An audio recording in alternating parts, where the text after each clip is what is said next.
आपण महाराष्ट्रातच राहणार असं दिल्लीतून मुख्यमंत्री देवेंद्र फडणवीस यांनी ठणकावून सांगितलंय। फडणवीस दिल्लीला जाणार आहेत असं भाकीत संजय राऊतांनी केलं होतं आणि त्यावर बोलताना ज्यांना अकलेचे तारे तोडायचे त्यांनी तोडावेत असा हल्ला फडणवीसांनी केला। त्यांनी आज पंतप्रधान नरेंद्र मोदी यांची भेट घेतली।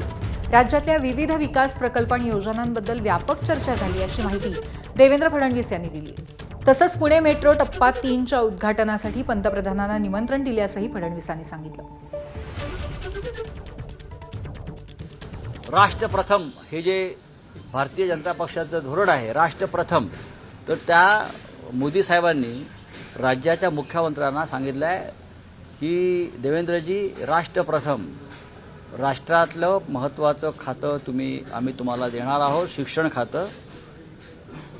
पण जोपर्यंत अमित शहा आहेत मंत्रिमंडळात तोपर्यंत कोणीही राज्यातला महत्त्वाचा माणूस दिल्लीत यायला तयार नाही। त्याच्यामुळे आता मला भविष्यामध्ये रिशफलमध्ये कोणते मोठे मासे घरी जातील किंवा बाहेर काढले जातील याच्याविषयी माझा अभ्यास सुरू आहे। मला असं वाटतं की ज्याला जे तारे तोडायचे आहेत, ज्याला जे फुगे उडवायचे आहेत, ज्याला जी पतंग उडवायची आहे ती पतंग त्यांना उडवू द्या। मी महाराष्ट्रात आहे।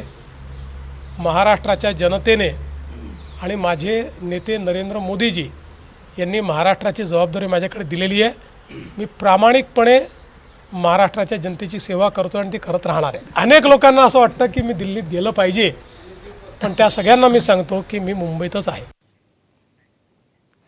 दिल्लीत जाणार नाही असं म्हणणाऱ्या फडणवीसांना पृथ्वीराज चव्हाणांनी टोला मारलाय। त्यांना उपमुख्यमंत्री व्हायचं नव्हतं, पण वरून आदेश आला आणि ते उपमुख्यमंत्री झाले असं चव्हाण म्हणाले। मी सांगितले की मी महाराष्ट्रात राहणार आहे, मुख्यमंत्र्यांनी स्पष्ट केलं। बघा, त्यांना उपमुख्यमंत्री व्हायचं नव्हतं, आठवतंय ना तुम्हाला? झाले ते वरून आदेश आल्यावर काय करता येते?